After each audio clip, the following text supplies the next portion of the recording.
Good morning. Hapit na ito. By the way, ako dahil si Juan Marcos Timay. Tao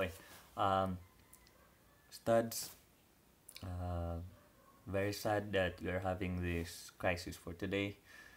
For this moment, coronavirus.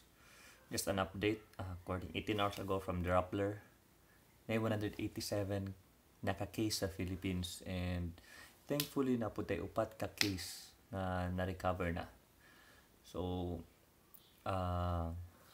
di man tanan ani tagbuang. By the way, vlogger na gid ko. Vlogger. Okay. Sa atong mga klase, I believe we can communicate through this technology. Okay, ato ang subject applied business tools and technology now. We'll use technology in order to bring the class to you. Balag na mo sa inyong mga lugar, ahaman mo karon.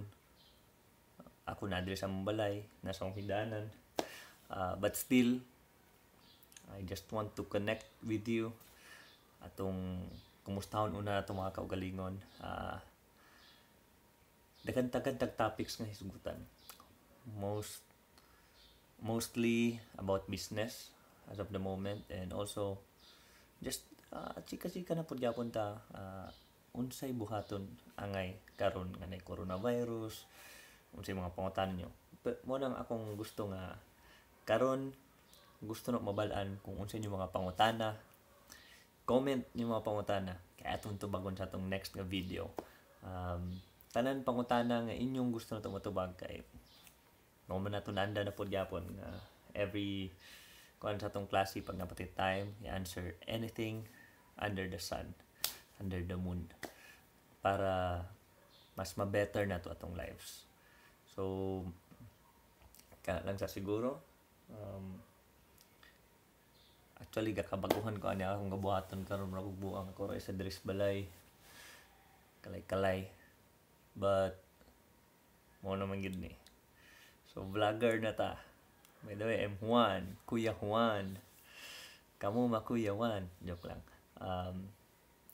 Moto. Type in your questions nga gusto niyo matubag. Introductory vlog nato sa ato ang channel. So before ta mag-start sa atong mga klase. So kumusta? And I hope you're doing good. Kaya ako pod good.